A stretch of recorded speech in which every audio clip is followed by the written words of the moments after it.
Hey everybody, Dr. G here. I'm a clinical and forensic psychologist as well as a body language expert, and today we're going to be analyzing whether or not President Trump is showing signs of cognitive decline. Before we get started with this, a couple of quick things. One, I wanted to make sure you know this is not a formal psychological evaluation of any kind. These are just my opinions. In addition to that, I do want to remind you to like and subscribe if you want to see more content just like this. All right, let's go. Ever since President Trump's first term, I've seen people talk about whether or not he's in cognitive decline. Over the past several weeks, I've seen that chatter pick up a lot more. So what we're going to be doing today is we're going to be talking about why people are suggesting this. We're going to be talking about whether or not there's anything to it. And we're going to be doing some analysis of various clips of President Trump. Now, a big part of being a forensic psychologist is psychological assessment. An area where I've done extensive assessment is neuropsychological assessments. I've been trained in and conducted a variety of neuropsychological assessments. I've evaluated elderly people. I've evaluated younger folks with dementia. I've done all sorts of cognitive assessments. And so part of what we're going to be doing today is talking about specifically what we look for. Now, one thing I want you to keep in mind before we get started with this is that the biggest thing we look for more than anything else is change. We look for changes in behavior, emotion, the way that people move, the way that people talk. There's a lot of different areas where we look for changes, but changes more than anything else is what we are looking for. The first clip we're going to be looking at today is President Trump getting angry at a reporter. I've seen people using this specific clip as an example of why he's in cognitive decline. We're going to watch it. We're going to talk a bit about the body language, and we're going to talk about whether or not this suggests in any way, shape, or form that he is in fact going through some kind of cognitive decline. All right, let's just jump right in. Something happens to him. Your DOJ IG just reported this year that there was thorough vetting by DHS and Now, one thing we're already seeing, we saw contempt in his mouth right here. Watch this. DOJ IG just reported this year that there was thorough. So as soon as she's bringing up his DOJ IG, he doesn't like this question already, so he's already building up and getting irritated. So he understands the question is my point. That does matter. We're going to get into why, though. Let's just keep watching. Vetting by DHS and by the FBI of these Afghans who were brought into the U.S. So why do you blame the Biden? So you're seeing anger build up. There's anger in the brow. He's exposed his teeth a couple of times. He's feeling frustrated as he's being asked questions about this. Administration Because they let him in. Are you stupid? Are you a stupid person? Because they came on a plane along with thousands of other people. No question, he's quite angry. You can see him leaning in, which means he's actually trying to connect more with this reporter because he wants the reporter to know how stupid he thinks that she is. So this is very much intentional behavior. Let's keep going, and we're going to talk about the significance of that. People that shouldn't be here, and you're just asking questions because you're a stupid person. And there's a law passed that it's almost impossible not to get them out. You can't get them out once they come in. And they came in, and they were unvetted, they were unchecked, there were many of them. And they came in on big planes, and it was disgraceful. And okay, so obviously he's quite agitated. What he said was impolite. But is this different than President Trump normally acts? Is this somehow a change from what we would expect to see? I would argue that it isn't. This is pretty much consistent with how he typically reacts when he gets angry. This situation in particular seems to one that bothers him quite a lot. So I think as we're seeing this level of anger, this is not the kind of anger you would go, well, this person seems like they've got some sort of dementia or cognitive decline because they're so angry because this is out of character. This is very much in character with President Trump. So the idea that this is indicative of cognitive decline, I fundamentally disagree with. If this was someone like Mr. Rogers or Bob Ross, someone who was known for being calm, known for being kind, and then they started talking like this to somebody, you might go, wow, that is a change that's notable. That's noteworthy. We should pay attention to that because that's so out of character. That's such a dramatic personality shift.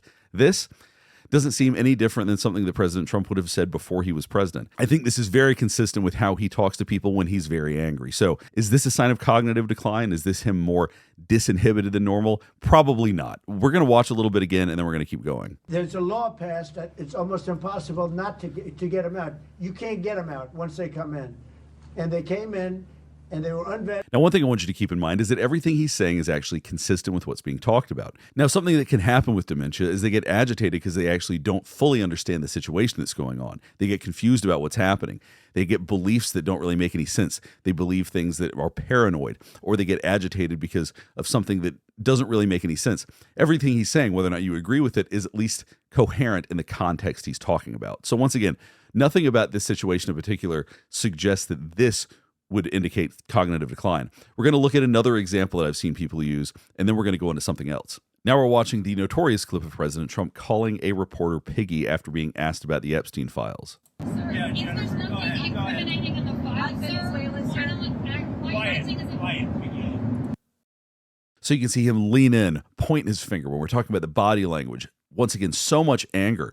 And this is not somebody who's trying to disconnect. One thing that we see frequently when people are lying or being deceptive, they lean back and they try to get distance from somebody. He's angry. He's trying to intimidate. He's leaning in. He's pointing. This seems like behavior that is not that unusual for President Trump. This seems like something he could have done well before he was president. So once again, this doesn't seem particularly disinhibited for him. This seems pretty consistent. We're going to watch this a couple of times. We'll talk about it, and then we're going to keep going. Incriminating in the file, See, invading somebody's space, reaching over, pointing at them, making sure that you let them know to feel intimidated, and saying, quiet, piggy. So for many presidents, this would be shocking behavior. But is this shocking for President Trump? Is this a behavior change? I think that this may indicate that he's under more stress than he typically is. And I think that whether or not it's being questions about the Epstein files constantly, whether or not it's something else that's going on, he does seem to appear stressed. But this, once again, does not seem to be good evidence of cognitive decline. This, to me, does not suggest that somehow, because he's being aggressive and angry, that somehow he's declining. This is not a change. This is consistent with previous behavior. The media shapes perception more than truth, but Ground News offers a fix. This website and app gathers over 50,000 global articles daily. They organize them by story and show clear visuals on political bias, reliability, and ownership. Let me show you how it works. Here's a story about Trump signing a funding bill into law, ending a record-long government shutdown. Right away, you can see that over 1,000 news outlets reported on it. Below that, you can see that most of these outlets lean left. And further down the page, you can see who owns these outlets and how reliable their reporting is. But my favorite thing to do is to compare these headlines to see how biases affect framing. On the left, you have outlets like HuffPost, which has a high factuality rating, saying things like, Republicans hate a major provision in the bill to reopen the government. While Australian Financial Review, which is on the right, also has a high factuality rating, but they're saying, Trump signs bill ending pointless 6-week shutdown. You can clearly see from this coverage that different sources focus on different things. The HuffPost is trying to position this as a win for Democrats, and Financial Review is repeating Trump's words and blaming the Democrats for the shutdown. I've been using Ground News for a while now, and I really enjoy how it helps me see beyond the mainstream narratives. Ground News uncovers patterns in the way that today's news frames different stories, or even fails to cover them in the first place. And best of all, I'm giving my viewers 40% off their Vantage plan. It includes access to all of their incredible features. This discount is only available through my link, so go to ground.news/Dr. G, use the QR code here on the screen, or click the link in the description to get started for under $6 a month and support an independent news platform working to make the media landscape more transparent. All right, let's get back to the analysis.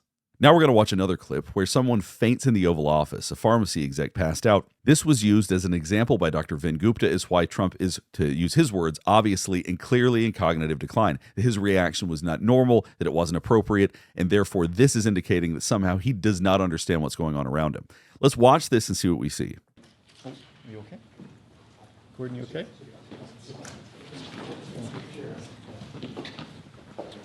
Yeah. Press out. Press. We're going. Make you press. So this is a tough one. I'm a little confused as to why this is being used as an example of why he didn't react appropriately. Now, if he had started screaming or yelling at the guy to get up or doing something that was totally off the cuff and weird for the situation, then I would say, yeah, that was the reaction of somebody who is not with it, who doesn't understand what's going on. Dr. Oz caught the man as he started to go down. The situation was being taken care of at the time. I don't think President Trump really could have done anything else. Could he have looked more concerned or more compassionate? Sure.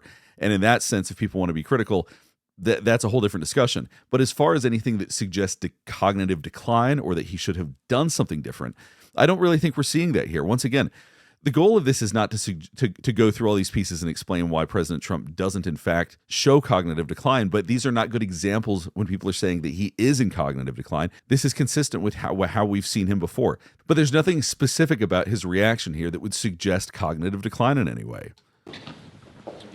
Yeah. He seems to understand the situation. Press out. Press. We're going. Make you press. Press. Right. Cameras. We're done.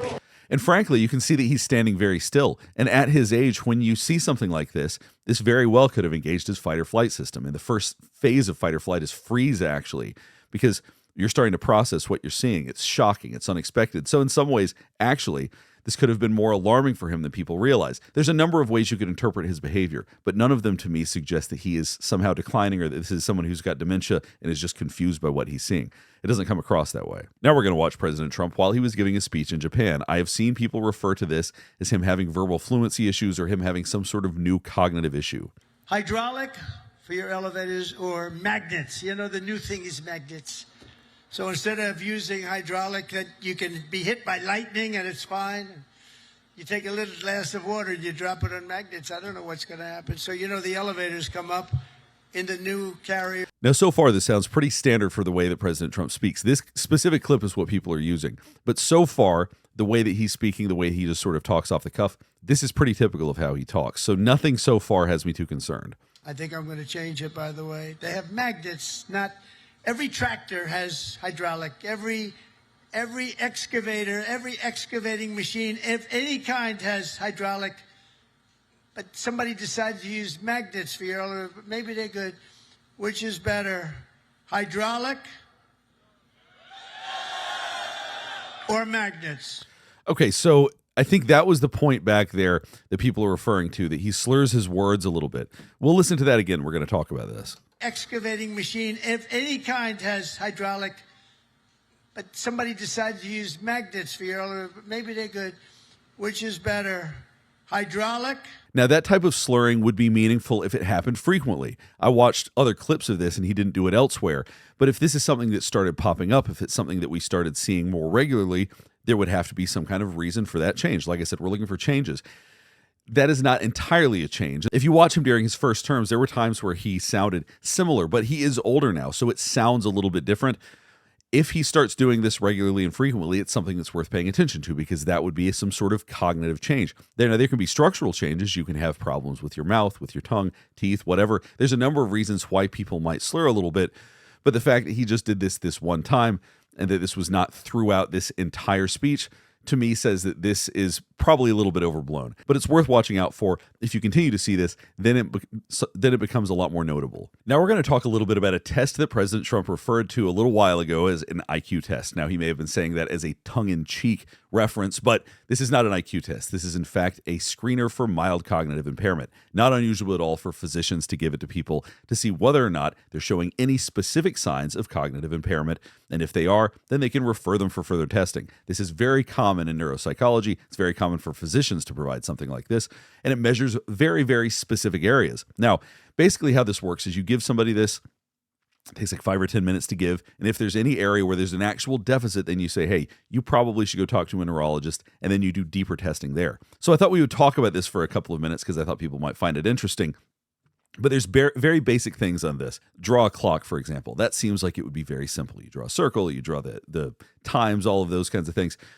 That's not always easy for people to do if they've got some signs of dementia, because you got to think about the fact when you have cognitive decline, it's going to impact specific areas of the brain. Maybe the language part of your brain's fully intact, so you sound totally normal, but then when you try to draw a clock, you can't integrate it. You can't make sense of it. It looks like a mess. Like those are the kinds of things that we observe, actually. On the surface, is fairly simple, but is a complex neurological task. If you scroll down, it goes into things like language and memory. When it comes to attention, so you got to say numbers forward, backward, you got to remember numbers. All of these measure attention, concentration, focus. When someone is in real cognitive decline, these areas can become profoundly impacted even when it's not obvious. Now, what's also possible is sometimes people have good days. Sometimes they can take this and do fine on it, and other days they can't complete any of it practically. So the results on something like this are actually quite consequential. You can have somebody who presents well and then does very poorly across the board on something like this. I've had those very situations come up where I'll meet somebody, they'll come across as very intact. When you start doing testing like this, it becomes very clear that they are very impaired very quickly. And so that's why things like this are important. It is not an IQ test. It is not that hard to pass if you're normal functioning, but it does let us know if there are areas where there are real deficits. So the fact that President Trump, at least according to his self-report, did very well in this, that's a good thing. It shouldn't be very hard to do well in this, but if you do well on it, then you probably don't need to be referred for further testing at that time. So all of the areas covered by this are areas that we obviously want to pay attention to when it comes to cognitive decline. Now, there are 4 areas that are more obvious, language being one of them. Typically, when someone is slurring their words or they're saying things in an unusual way or something has changed about the way they're communicating, we notice that. Now, people have used examples of President Trump saying, well, he slurs his word here and there. The challenge is that somebody like President Trump is on film so much, there are going to be times where he's going to trip up on his words. As someone who records himself a lot and goes back and actually has to see myself slurring and slipping up on my words, I know that it can happen quite frequently. So what we would look for is consistency in that. Is that happening regularly? Is that a very common thing for him? And if so, how frequently is it? How much is it changing? How much is it progressing? I haven't noticed that more than a few times, but if that's something that starts to happen more consistently, I'll be the first person to point it out. Another area that we look at that I've talked about through much of this is behavioral.